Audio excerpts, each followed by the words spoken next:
ప్రభుత్వ సర్వీస్లో ఉంటూ ఎవరైనా ఉద్యోగి మరణిస్తే ఆ మరణించినటువంటి కుటుంబానికి చెందినటువంటి ఎవరైనా అర్హున్నటువంటి వ్యక్తులకు గవర్నమెంట్ జాబ్ ఇవ్వడం అనేది మనం చూస్తూ ఉంటాం. వాటిని మనం కారుణ్య నియామకాలు కూడా చెప్పుకుంటూ ఉంటాం.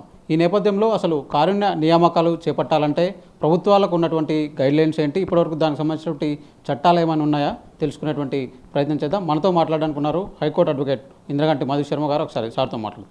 సార్ చెప్పండి, అసలు అంటే కారుణ్య నియామకాలపై ఎప్పుడు కూడా చర్చ జరుగుతూనే ఉంటుంది. కొన్ని గవర్నమెంట్స్ అలో చేస్తుంటాయి, కొన్ని గవర్నమెంట్స్ కొన్ని డిపార్ట్మెంట్ అలో చేయని పరిస్థితి. సో దీనికి సంబంధించి అసలు కారుణ్య నియామకాలు అంటే ఏంటి, ఎలాంటి చట్టాలు రూల్స్ ఉన్నాయి?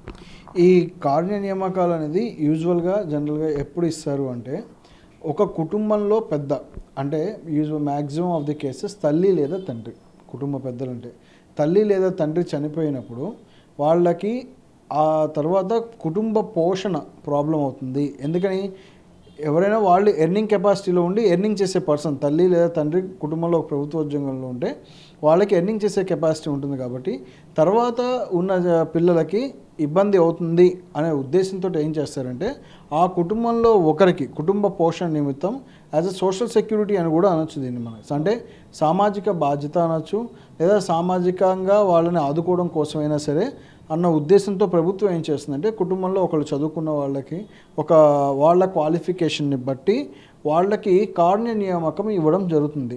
ఈ మధ్యకాలంలో ఎక్కువ శాతంగా ఈ కారుణ్య నియామకాల పోస్టులు ఫిల్అప్ అవ్వడం లేదు అనేటువంటి కంప్లైంట్ వచ్చి వీటిపైన ఫైల్ అయ్యేటువంటి రిట్లు కానీ ఇవి కానీ చాలా ఉంటాం, మనం చూస్తూ ఉన్నాం. ఎందుకని ఫిల్అప్ అవ్వడం లేదు అంటే, యూజువల్గా కొన్ని కారుణ్య నియామకాలు ఎలా ఉంటాయంటే, కొన్ని జిల్లాల్లో డిస్ట్రిక్ట్ కలెక్టర్స్ చేతిలో ఉంటాయి, కొన్ని నియామకాలు ఎక్కడికి వచ్చేసరికి ప్రిన్సిపల్ సెక్రటరీ చేతిలో ఉంటాయి. అంటే ఈజ్ ఎ క్యాడర్ మారుతూ ఒక్కొక్క నియామకాన్ని బట్టి ఒక్కో చేతిలో ఉంటుంది. సో అన్ని గ్రేడ్స్కి కారుణ్య నియామకాలు అప్లికబుల్ కావు, కొన్నిటికి మాత్రమే. అంటే వ్యక్తి ఏ డిజిగ్నేషన్లో చనిపోయాడో, ఒక తల్లి లేదా తండ్రి ఏ డిజిగ్నేషన్లో చనిపోయారో మళ్ళీ ఇచ్చేటువంటి ఉద్యోగం ఆ డిజిగ్నేషన్ అయి ఉండాల్సిన అవసరం కూడా లేదు. అది basing on the education qualification of the children base చేసుకొని మాత్రమే ఉంటుంది. చిల్డ్రన్ కానీ వాళ్ళు ఎవరికైతే ఇవ్వాలనుకుంటున్నారో వాళ్ళకు ఉండేటువంటి ఎడ్యుకేషన్ క్వాలిఫికేషన్ మాత్రమే చేంజ్ చేసుకొని ఉంటుంది. ఈ కారుణ్య నియామకాలు ఇచ్చేటప్పుడు కూడా గైడ్లైన్స్ ఎలా ఉంటాయంటే, వాళ్ళు ఒక స్పెసిఫిక్ నోటిఫికేషన్ లేదా ఈ టైంకి ఒక నోటిఫికేషన్ వేయాలి, నోటిఫికేషన్ ఇచ్చినప్పుడు దీన్ని అప్లై చేయండి అని చెప్పేసి వాళ్ళు అడుగుతారు. లేదా వాళ్ళు చనిపోయిన తర్వాత యాజ్ హెయిర్గా డిపార్ట్మెంటల్కి నేను ఎలిజిబుల్, కారుణ్య నియామకం అక్కడ ఉంది అని చూస్తే కనుక ఎవరైతే వారసులు ఉన్నారో వాళ్ళు మేము డిపార్ట్మెంట్కి ఎలిజిబుల్, మా ఫ్యామిలీ పోర్షన్ ఇట్లా ఉంది, ఇబ్బంది అవుతుందని చెప్పేసి వాళ్ళు అప్లికేషన్ పెట్టి అప్లికేషన్ని కన్సిడర్ చేయమనేటువంటి అవకాశం డిస్ట్రిక్ట్ కలెక్టర్ దగ్గర కూడా వీళ్ళకు ఉంటుంది. సో దీనిపైన కూడా గౌరవ హైకోర్టులు కానీ సుప్రీంకోర్టు వారు కానీ ఎన్నో జడ్జిమెంట్స్ చెప్పడం జరిగింది. కారుణ్య నియామకాలు అనేది with in the stipulation period ఇవ్వండి, అంటే మీరు చెప్పే టైం ఫ్రేమ్లోపు ఇవ్వండి. ఎందుకంటే వాళ్ళ కుటుంబాలను చూసుకోవాలి, దానికోసం కోర్ట్స్ దాకా వచ్చేటువంటి అవకాశం లేకుండా చూడండి. వన్స్ కోర్ట్స్ ఈ డైరెక్షన్ ఇచ్చి ఒకవేళ కంపాషనేటరీ పే జాబ్ ఇవ్వండి, కారుణ్య నియామకం ఇవ్వండి అని చెప్పినాక కూడా ఇవ్వకపోతే కనుక అది కంటెంప్ట్ ఆఫ్ కోర్ట్ అవుతుంది ఖచ్చితంగా. అప్పుడు ఏం చేస్తారంటే, కంటెంప్ట్ ఆఫ్ కోర్ట్ కింద ఎవరైతే వీళ్ళకి జాబ్ ప్రొవైడ్ చేయలేదో వాళ్ళందరూ లైబుల్ అవుతారు. ఇది ఖచ్చితంగా కారుణ్య నియామకాల్లో ఫాలో అయి తీరాలి. ఎలాంటి సమయాల్లో రావచ్చు అంటే, స్పెసిఫికల్గా ఒక జీవో ఉండి వీళ్ళకి ఇవ్వాలి అని చెప్పి ప్రాపర్గా ఇవ్వకుండా డ్రాగ్ ఆన్ చేస్తున్న సమయంలో వారు గో టు వన్ అప్రోచ్ అవ్వచ్చు. సో జనరల్గా అంటే ఎవరైనా మరణించినప్పుడు, అంటే కుటుంబ పెద్ద మరణించినప్పుడు, ఉద్యోగం చేస్తూ మరణించినప్పుడు, సో ఎన్ని రోజుల్లోపు మనం ఆ కారుణ్య నియామకానికి సంబంధించి మనం అప్లై చేసుకోవాల్సి ఉంటుంది? దానికి ఏమైనా పర్టికులర్గా టైం పీరియడ్ ఏమైనా ఉంటుంది? అంటే యూజువల్లీ లీగల్ హెయిర్స్ అని చెప్తామండి. వీళ్ళు వారసులు ఎవరైతే ఉన్నారో వాళ్ళు ఫ్యామిలీ మెంబర్గా లీగల్ హెయిర్గా సర్టిఫికేట్ తెచ్చుకోవాల్సి ఉంటుంది. ఆ టైం ఫ్రేమ్ని కన్సిడర్ చేసుకోవచ్చు. ఆ టైం ఫ్రేమ్ ప్రకారం వాళ్ళు ఆ సర్టిఫికేషన్ తెచ్చుకొని మేమే ఇందులో ఉన్నాం పిల్లలు అని చెప్పేసి ఎలిజిబిలిటీ ఉంటుంది. ప్లస్ దీనికి స్పెసిఫిక్గా టైం పీరియడ్ అనేది యాక్చువల్గా మెన్షన్ చేయాలి. అంటే ఇవి 2-3 రకాలుగా డివైడ్ అవుతాయి. వీళ్ళు ఇమీడియట్గా అప్లై చేసుకోవచ్చు, కొన్ని రోజులు ఒక 1 month అలా అయ్యాక వాళ్ళు ఇమీడియట్గా అప్లై చేసుకోవచ్చు.